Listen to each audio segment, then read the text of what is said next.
Hey y'all, welcome back to How Do You Cook Back to Basics.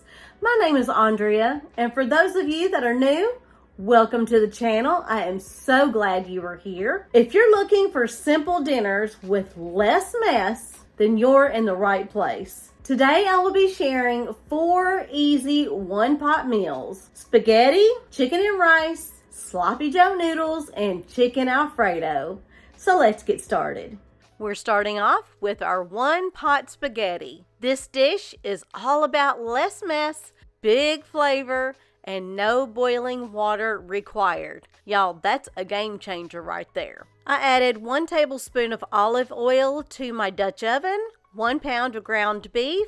Now, once you've cooked your ground beef all the way through, remove any excess fat that is in there. Next, we're adding 1 small finely chopped onion and 2 cloves of minced garlic. Mix until well combined. Here, I'm adding 2 teaspoons of salt and 1 teaspoon of black pepper. Next, you'll want to add 1 24-ounce jar of marinara sauce or crushed tomatoes. Once you've added that, take your beef broth, put a little bit in that jar, shake it up, and pour it right into your pot. Now here comes the magic. Go ahead and add an entire container of beef broth to your pot. This right here is what gives it that delicious, unique flavor. Add a half a teaspoon each of dried oregano and dried basil. Give your sauce a really good mix until well combined. Make sure you turn your stove eye on high heat to let your sauce begin to boil.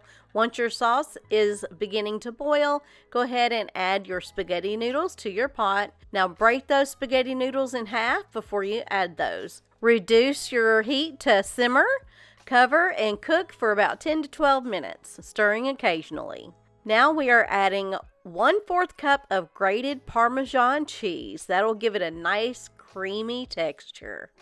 Y'all, this spaghetti right here is the bomb. You have to try it. This may become your favorite spaghetti recipe. Next is our one-pot chicken and rice. This one is comforting, budget-friendly, and super simple. You'll start off with 1 tablespoon of olive oil and 1 tablespoon of real butter, 1 pound of chicken breasts or chicken tenders chopped into 1-inch pieces, 2 teaspoons of salt, and about 1 tablespoon of black pepper, and a half a teaspoon of paprika. Mix all of your spices in really well and cook your chicken all the way through. Once your chicken is completely cooked, use a paper towel lined plate and remove your chicken from your Dutch oven and set your chicken over to the side. Now we're adding 1 small onion that we did chop up, 2 cloves of minced garlic. Stir all that up really well until nice and fragrant. Here I'm adding 1 cup of long grain white rice to our pot. Cook your rice for about 1 to 2 minutes until the grains are coated.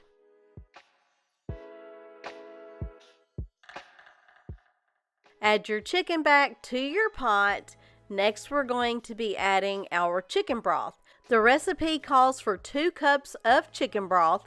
I'm really picky when it comes to my rice. It cannot be hard or crunchy or anything. It has to be nice and soft. So I went ahead and added the entire container, which equals up to 4 cups of chicken broth to our dish. Reduce your heat on your stove to low. Cover your dish, simmer for about 15 minutes or until your rice is nice and soft. Remember, no crunchy rice. Next, you'll add 1 cup of frozen peas and carrots. Give that a really good mix. Now, after that, you'll see where I added the remaining part of my chicken broth here. Y'all, it has to be nice and soft. I don't do crunchy rice over here. So once it's done, add it to your bowl and add some nicely fresh parsley to the top. Let's switch it up with this family favorite, Sloppy Joe Noodle Skillet. Think of it like Sloppy Joe's meet hamburger helper. Sweet, savory, and comforting. Add 1 pound of ground beef and 1 small, finely chopped onion to your pan. Cook your ground beef until nice and brown.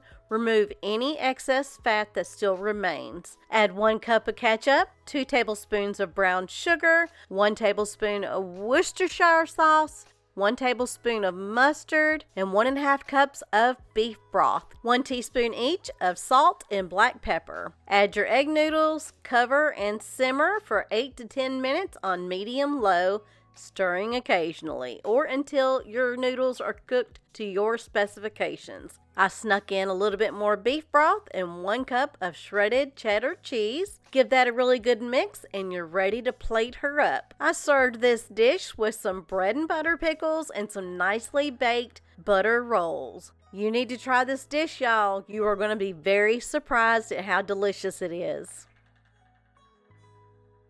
Last but not least is our one-pot chicken fettuccine Alfredo. Creamy, rich, and ready in one pot. I added 1 tablespoon of olive oil and 2 cloves of minced garlic, 1 pound of chicken breast cut into bite-sized pieces, 1 tablespoon of salt, and 1/2 teaspoon of black pepper. Here I'm adding the entire container of chicken broth to my pot and 1 cup of heavy whipping cream. Now make sure you get all that whipping cream out of there because I don't need anybody coming after me for leaving whipping cream. Y'all know who you are. Bring your sauce to a boil and then split your pasta in half and add that to your sauce. Give that a really good mix. Reduce your heat to medium-low. Cover and cook for about 10 to 12 minutes, stirring occasionally, or until your pasta is al dente. Remove from heat and add 1 cup of grated Parmesan cheese. Give that a really good stir until it's nice, melty, and smooth. Here I'm adding a pinch of nutmeg. You don't have to use the nutmeg if you don't like, but it gives it a really good flavor, I believe. Let your pasta sit for about 5 minutes until nice and creamy. Once you serve this up, you can add some extra Parmesan cheese and some nicely fresh parsley. And that's 4 one-pot dinners. Quick, easy, and absolutely delicious.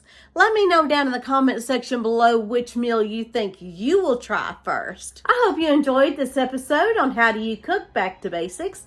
And if you did, please hit that like button. And please don't forget to subscribe if you haven't already done so, because I would love to have you here. Until next time, y'all. Bye-bye now.